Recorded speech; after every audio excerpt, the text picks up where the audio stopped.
This is very concerning as the New York Rangers have given us multiple surprising updates heading into their next game. And this update revolves around JT Miller and one other player in particular. And these updates will have serious implications on how this season is to go if the Rangers do not get on the right track sooner rather than later. We're going to break down exactly what all of this is and some updates on Noah Laba as well. Some fun stuff in this episode of Rangers Digest. But before we do that, a quick reminder to hit that subscribe button. We are so close to our goal of 10,000 subscribers. But first, the ultimate goal of 9,000 subscribers. So if you can hit that subscribe button, it would help us out a ton. And you get to stay up to date with everything that's going on with the New York Rangers, because this channel is built for blue shirt fandom, and it's the place to be for all your daily New York Rangers news. But Bret, as we found out the other night, we've all been invited to suffer, right? As Broadway Block puts here. So far this season, I mean, there was high hopes by some, and some people were expecting the absolute worst, and they haven't even scored a goal yet through one game. But we're heading into a second game here against the Buffalo Sabres, and there's some updates to get to. And obviously, they had a morning skate this morning. It looks like the lineup is going to look exactly the same, including Igor, Shesterkin. So some good stuff there. Obviously, I wouldn't expect anything different to start the year. It's not a back-to-back, so I don't think we'll see Jonathan Quick just yet. But I did want to get into this quote from Mike Sullivan. Let's jump right into it. And Mike Sullivan said on JT Miller, who is clearly, I think at this point, Bret, injured and starting the season injured. He said that he felt terrible, JT Miller this is, to end the last game, and that he was actually kind of expecting it. Never want to hear that from the captain, but Mike Sullivan wanted to say we're obviously going to have to take it day by day. Obviously, JT missed a fair amount of training camp, as did Bret. So those two guys are jumping on a moving train. And when you miss that much time, it's not easy to jump back into an NHL at NHL pace. Feel free to pause and read the rest here. But ultimately, I have no idea, Bret, why these two guys, more specifically JT, because he did not look anything like the JT that we saw to end last year in that first game. I have no idea why they're playing. I can understand if they're injuries that won't get worse if you continue to play on them. I could get that to a degree, but it's the start of the season here. I know you want to set the tone, but they started horribly. If this guy is hurt, because he looks not great through the first 60 minutes of the season, why is he playing?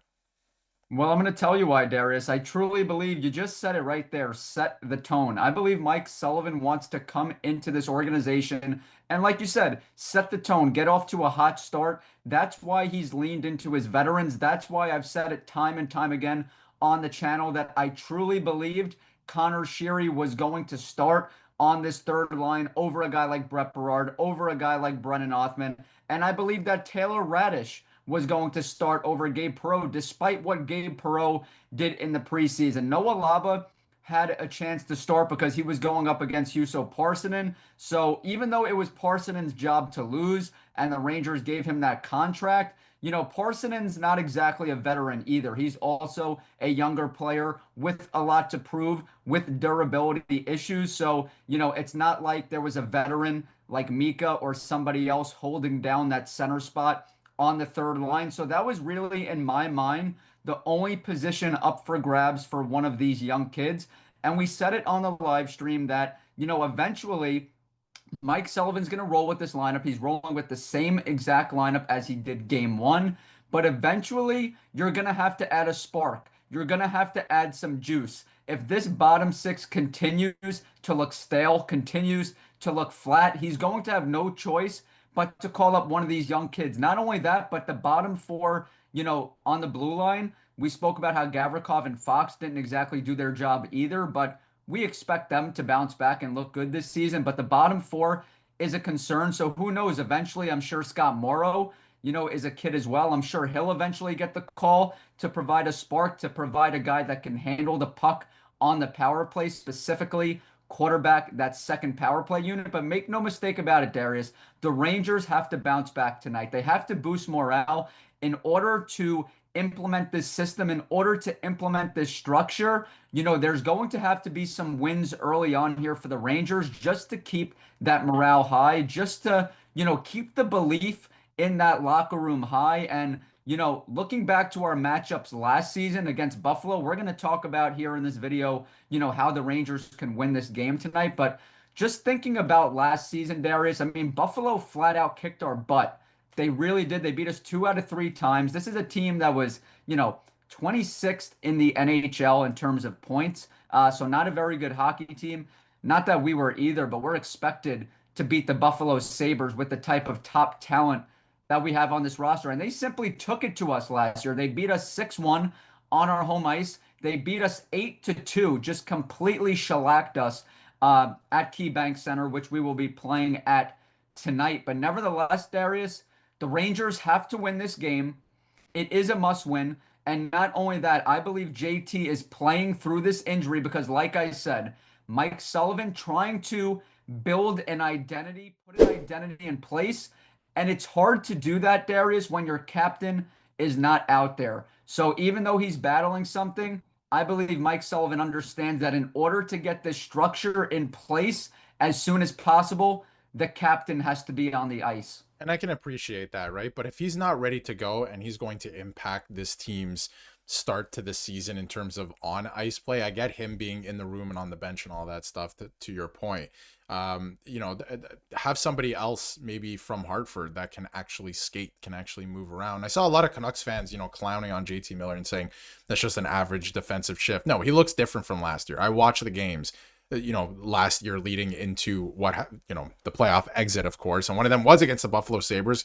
Ironically enough, was like a season defining loss, but he did not play that way. He looks different. He looks off. So that is concerning. One other thing I want to get to here is the defense. You brought them up as well. They didn't look good. A lot of them last game. A lot of them. I think Adam Fox looked pretty good. He had some tough turnovers. The whole team overall looked slow. But obviously David Quinn was staying out and working on stuff in practice yesterday with the group. Just the defensemen, the forwards were off the ice and they stuck around. So that's pretty interesting. Seems like it's going to be the exact same lineup tonight, both offense and defensively. Makes sense. We're only in game 2 of the season at this point.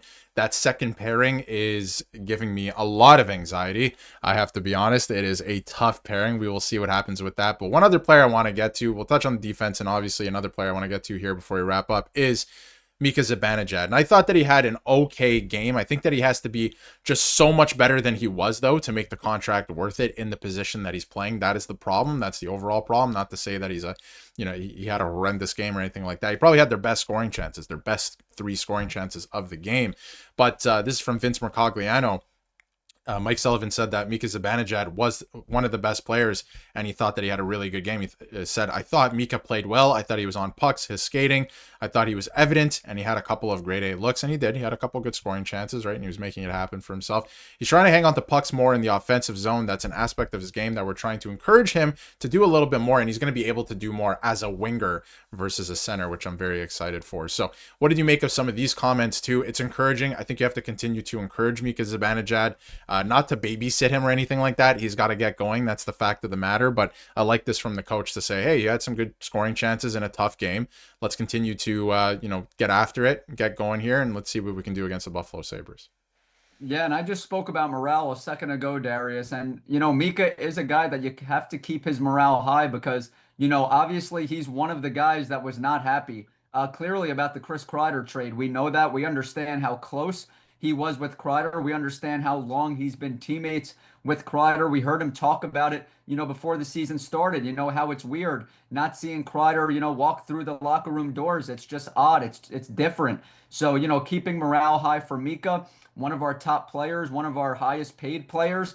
It's certainly important. Mike Sullivan is certainly in touch because he did the right thing when he got hired by the Rangers, reaching out to a guy like Mika, flying out to Sweden, having those necessary conversations saying, look, hey, we know you're coming off a down year, but we're not looking to trade you. We're looking to bring the best out of you. We want you to return to form. We want you to return to that 2022, 2023 Mika Zibanejad. The unfortunate reality is, Darius, and I said it the other night, I just don't see it. I don't see him ever getting back to that type of level of play. He had some great opportunities, like Mike Sullivan just said. He was active. He was engaged in all 3 zones, no doubt about it. That's certainly a positive, but it's really the bare minimum, Darius. He is one of the highest paid players on this team. So asking him to be simply engaged, asking him to be active on the ice is not asking much for a guy making nearly $9 million. The bottom line is this. He has to start putting the puck in the back of the net. That's what he is getting paid to do. They took him off that center position because they understand in the D zone, he is simply not the same player, but he does still have, some skill. He does still have some finesse. But I said it the other night. When he is one-on-one with the opposing goaltender, I do not feel as comfortable. I do not feel as good about the situation as I did a few years ago. We saw it in period 2 against the Penguins. He had a great chance to tie the game one-on-one, and he wasn't able to get it past Slivas. And, like I said, the old Mika Zibanejad would have, Slivas would have been out of his skates, to be quite honest with you, with the old Mika. But like I said, he lost his touch a little bit on the offensive end, but, he did look active, which is a good thing. And one quick point that I want to make on Noah Laba, because, Yep. I like what I saw from Mika, but I really like what I saw from Noah Laba despite not scoring. This is a guy that won 71% of his faceoffs against the Penguins. That is certainly something great to see, from your third line center, winning those faceoffs in the faceoff dot. That's going to be crucial. So really like what I saw from him. And Darius, the Rangers need to at least score a goal tonight. Even if the Rangers lost game 1, it would have been at least nice to give the fans an opportunity to sing that amazing goal song, the goal chant, but they weren't able to do that, unfortunately. The fans were never able to get into it, and now the Rangers have to flip the script. Now they're going into Buffalo. It's Buffalo's home opener. It's Buffalo's first game of the season. The Rangers have to take the crowd out of it quick in the first period, like the Penguins did to us. I'm sure there'll be a lot of Rangers fans in Buffalo, no doubt about Of course. that, but still. Don't let the crowd get into it. Score first, set the tone, and let's get a W. Absolutely. And nobody's going to be hearing the goal song tonight unless you're playing it at home, of course. But, you have the opportunity tonight to play spoiler in Buffalo. And like you mentioned, Noah Laba said he had a ton of family in attendance last game, and Buffalo's not that far. Of course, we all know that. So maybe there's some more family in attendance. Hopefully he gets his first NHL point. But all in all, that to say, I hope that they score a goal tonight. Just score a goal. That would be really, really good. And we're going to keep you up to date with everything going on with the team here on the channel. So let us know how you feel in the comments about everything we covered today. What do you think about the JT Miller situation? Some of Mike Sullivan's comments. How do you feel about Mika Zibanejad and his start to the season? Again, small sample size, 60 minutes, but we'll see how everything goes tonight. Let us know how you feel in the comments below. The conversation always continues there and on X, TikTok. You can find it, all those links in the description. And if you haven't yet, hit that subscribe button so you can stay up to date with everything New York Rangers.